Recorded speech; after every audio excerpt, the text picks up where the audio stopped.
BCom प्रथम semester गद्य शिखरण।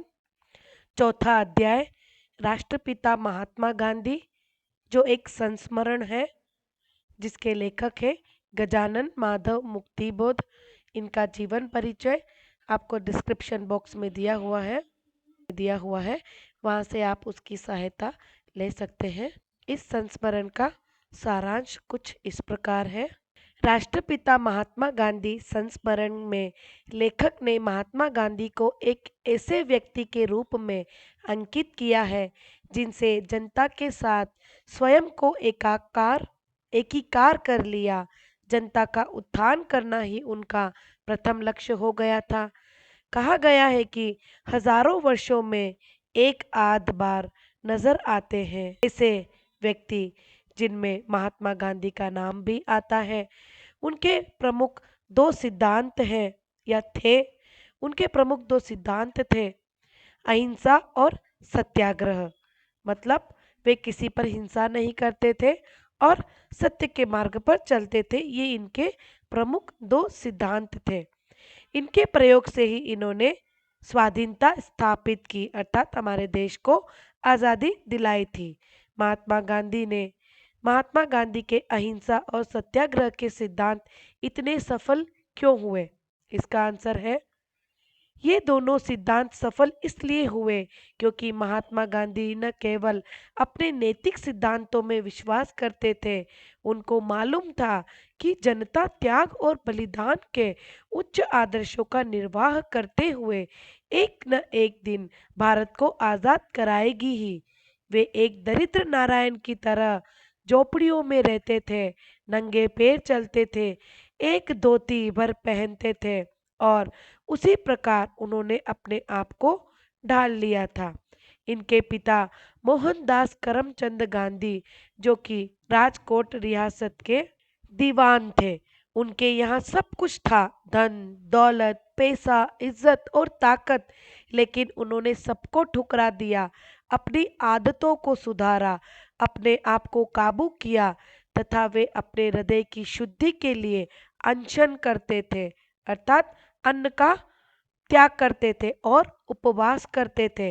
उन्होंने दूसरों के दुख के लिए अपना सब कुछ त्याग दिया था, इसलिए उनको महात्मा कहा गया। सन 1928 1928 में महात्मा गांधी ने कहा था, मैं इन निर्णयों पर आया हूँ। उनके कुछ निर्णय थे, 3 निर्णय थे। पहला था, सब धर्म सत्य है। फिर दूसरा था, सब धर्मों में कोई न कोई गलती है। उनका मानना था कि कोई भी धर्म परफेक्ट नहीं है, या पूरे धर्म सब किसी भी धर्म में कुछ ना कुछ गलती है, ये महात्मा गांधी ने कहा था।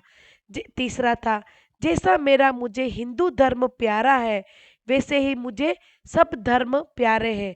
वे किसी धर्म की बुराई या किसी धर्म का अनादर नहीं करते थे, वे सभी धर्म को समान मानते थे। जिस समय महात्मा गांधी राजनीति में अवतीर्ण हुए, उन दिनों देश की दशा क्या थी? दूसरा प्रश्न यहाँ पर किया गया है, अब इसका उत्तर देखिए। उस समय देश की जनता कष्ट में डूबी हुई थी, लेकिन सिर ऊंचा नहीं कर सकती थी और शिक्षित वर्ग को मालूम नहीं था कि वह किधर जाए। उस समय राजनीति दो ढंग की थी, मतलब दो प्रकार की थी। या तो कांग्रेस अधिवेशन में प्रस्ताव पास करते रहिए और देश में भाषण देते जाइए, और दूसरा था, या तो आतंकवादी विस्फोट करते रहिए। दोनों प्रकार की राजनीति में सामान्य जनता को कहीं भी क्षेत्र नहीं मिला था। ये उस समय की बात है जब महात्मा गांधी राजनीति में आए थे। वहां पर देश की हालत ऐसी थी। अंग्रेज सरकार की बुनियाद को खिसका देने के लिए ही महात्मा गांधी ने सबसे पहले ही विदेशी शासकों द्वारा दी गई उपाधियों को त्याग का करने का अनुरोध किया। विदेशी लोगों द्वारा जो जनता को कुछ पद दिए गए थे, कुछ उपाधियां दी गई थी, उनको ठुकराने के लिए उन्होंने सबसे प्रार्थना की। लोग सर, राय बहादुर, खान बहादुर, राय साहब आदि की उपाधियों को एक एक करके छोड़ते चले गए। इसका परिणाम यह हुआ कि लोगों को ये लगा कि ये सभी उपाधियां निर्लजता की निशानी है, मतलब बेशर्मी की निशानी है। हम उनकी गुलामी करते हुए ये सब पद पर व्याप्त थे। इसीलिए महात्मा गांधी ने सभी लोगों से, जनता से अनुरोध किया, प्रार्थना की कि उनके द्वारा दिए गए सभी पदों को ठुकरा दीजिए। इसके बाद लोग महात्मा गांधी के जीवन का अनुकरण करते हुए खाते पीते लोग सादगी से रहने लगे। धनी संपन्न वर्ग के लोगों ने भी सादगी से रहना शुरू किया। गांधी जी ने जीवन के नए आदर्श सामने रखे और पुराने मिटा दिए थे। ये उस समय देश की हालत थी जब गांधी जी राजनीति में आए थे। भारत के संबंध में गांधी जी की क्या कल्पना थी? अब गांधी जी के दिमाग में वो क्या कल्पना थी, उनके क्या थॉट था, विचार क्या थे भारत को लेकर, वो देखिए। वे ऐसा काम करना चाहते थे कि गरीब से गरीब यह महसूस करे कि यह देश उसका स्वयं का हो, जिसके निर्माण में उसका भी प्रभावशाली हाथ हो। और वे चाहते थे कि मेरे सपनों का भारत है जहां पर स्त्रियों को भी वही अधिकार हो जो पुरुषों का है। मतलब वे स्त्री और पुरुष को समान अधिकार दिलाना चाहते थे। ये उनकी एक कल्पना थी। ये वो सोचते थे कि मेरे सपनों का भारत ऐसा होना चाहिए जहां पर पुरुषों को जितना अधिकार है उतना अधिकार स्त्रियों को भी मिलना चाहिए। ऐसी स्थिति में महात्मा गांधी भारतीय जनता को एक चुंबक की भांति अपने पास खींच लेते, उन्हें मंत्र मुग्ध कर देते। वे व्यक्ति को समाज से, प्राचीन को भविष्य से जोड़ रहे थे। वे जनता को स्वावलंबन, आत्मनिर्भर, प्रेम, सद्भावना, मानव एकता तथा सादगी सिखाते थे। और उन्होंने जनता के साथ अपने को एकाकार कर लिया था और जनता का उत्थान ही उनका प्रथम लक्ष्य हो गया था। और वे ऐसी कला और साहित्य चाहते थे जो करोड़ों जनता से बोल सके। इस पाठ के आधार पर बताया है कि पहली बार भारत के इतिहास में करोड़ों भूखे जनों को महत्व देने वाला, इनका सगा बनने वाला एक व्यक्ति सम्मुख आया था, जिसने गरीब दबी कुचली जनता को नैतिक साहस प्रदान किया, जिसने नए भारत के उस प्रणेता की मृत्यु भी उसी शहीदाना तरीके से हुई थी। वे किसी बीमारी की बजाय एक तुच्छ हिंद संप्रदाय की गोली का शिकार हो गए थे।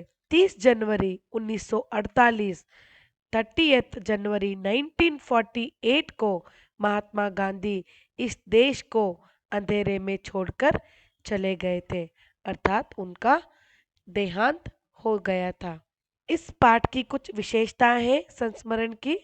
इस संस्मरण में लेखक ने गांधी जी का ऐसे व्यक्ति के रूप में अंकित किया है जिसने जनता के साथ स्वयं को एकीकार कर लिया था। मतलब अपने जनता को और अपने में कोई फर्क नहीं समझा था, उन्होंने उसमें अपने आप को समा लिया था या अपने आप को उसमें एक कर लिया था। दूसरी विशेषता, उन्होंने देश और विदेश के बड़े बड़े मनीषियों के विचारों को अपने रंग में रंग दिया था। तीसरी विशेषता, देश की महान विभूतियों में महात्मा गांधी का नाम आता है। चौथी विशेषता, गांधी जी ने लोगों को स्वावलंबन, आत्मनिर्भर, प्रेम, सद्भावना, सादगी, मानव एकता आदि गुणों को सिखाकर उन्होंने नैतिक साहस प्रदान किया था। पांचवी विशेषता, इस संस्मरण के माध्यम से इस संस्मरण के माध्यम से राष्ट्रपिता महात्मा गांधी को भारतीय जनमानस के एक आदर्श और लोकप्रिय नायक के रूप में प्रतिष्ठापित किया है। एक अंक के प्रश्न उत्तर। पहला प्रश्न, राष्ट्रपिता महात्मा गांधी संस्मरण किसके द्वारा लिखा गया या इसके लेखक कौन है? उत्तर है गजानन माधव मुक्तिबोध। दूसरा प्रश्न, मानव हृदय को नैतिक बल किसने प्रदान किया था? उत्तर है महात्मा गांधी जी ने। तीसरा प्रश्न, महात्मा गांधी ने किसको अपने रंग में रंग दिया था? उत्तर है विश्व के बड़े बड़े मनीषियों को उन्होंने अपने रंग में रंग दिया था। चौथा प्रश्न है भारतीय जनता को नए आध्यात्मिक संस्कार किसने प्रदान किए थे? उत्तर है महात्मा गांधी जी ने। पांचवा प्रश्न महात्मा गांधी ने राजनीतिक उद्देश्यों की पूर्ति के लिए कौन से अस्त्रों का प्रयोग किया था? विशुद्ध नैतिक अस्त्रों का प्रयोग किया था। छठा प्रश्न महात्मा गांधी के प्रमुख सिद्धांत कौन कौन से थे? सत्य और अहिंसा। या कितने सिद्धांत थे, ऐसा भी प्रश्न आ जाता है, तो प्रमुख दो सिद्धांत थे। सातवां प्रश्न किसके प्रयोग से महात्मा गांधी ने भारतीय स्वाधीनता स्थापित की? उत्तर है अपने सिद्धांतों के प्रयोग से, या आप ऐसे भी लिख सकते हैं सत्य और अहिंसा से। आठवां प्रश्न आज भी गांधी जी के नैतिक अस्त्रों का प्रयोग कौन करता है? उत्तर है अमेरिका और अफ्रीका के निग्रो तथा अन्य पराधीन जातियां इसका प्रयोग करती है। नौवां प्रश्न है गांधी जी की किसमें निष्ठा थी? उत्तर है जनता की आध्यात्मिक और नैतिक शक्ति में गांधी जी की निष्ठा थी। 10वां प्रश्न भारत का दरिद्र नारायण किसे कहा गया है? महात्मा गांधी को। 11वां प्रश्न गांधी के पिता किस रियासत के दीवान थे? राजकोट रियासत के दीवान थे। या ऐसे भी आ सकता है महात्मा गांधी के पिता का नाम क्या था? मोहनदास करमचंद जी। 13वां प्रश्न गांधी जी अनशन क्यों करते थे? उत्तर है अपने मन को वश में करने के लिए वे अनशन और उपवास करते थे। 14वां प्रश्न किसके पीछे महात्मा गांधी जी ने सब कुछ त्याग दिया था? पराई पीर के पीछे, अर्थात दूसरों के दुख के लिए।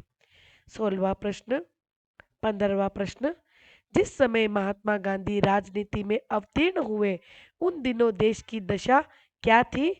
उत्तर है वह उन दिनों देश की जनता कष्ट में डूबी हुई थी।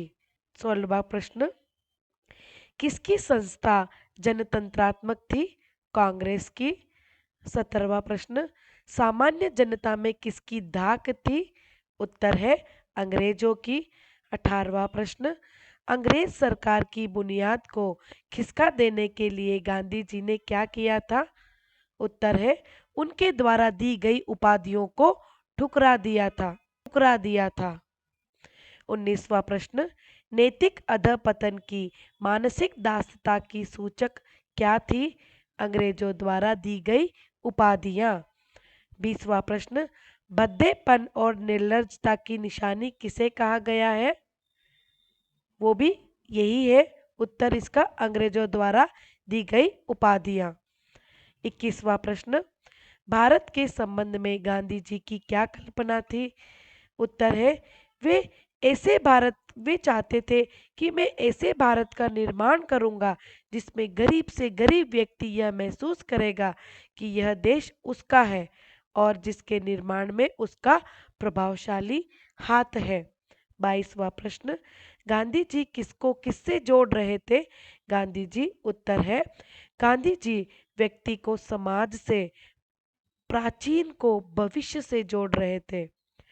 23वां प्रश्न महात्मा गांधी जी ने किसको अपने में एकीकार कर लिया था? जनता को। अपने आप को किसमें एकीकार कर लिया था? जनता के साथ। 24वां प्रश्न गांधी जी का प्रथम लक्ष्य क्या हो गया था? उत्तर है जनता का उत्थान करना। 25वां प्रश्न नए भारत का प्रणेता किसे कहा गया है? महात्मा गांधी जी को। 26वां प्रश्न किसकी मृत्यु का शोक पूरे भारत ने मनाया था? राष्ट्रपिता महात्मा गांधी का। एक और क्वेश्चन भी बनता है कि महात्मा गांधी को क्या कहा गया था? राष्ट्रपिता। या राष्ट्रपिता किसे कहा गया था? महात्मा गांधी को। महात्मा गांधी की मृत्यु कब हुई थी? 30 जनवरी 1948 में महात्मा गांधी की मृत्यु हो गई थी।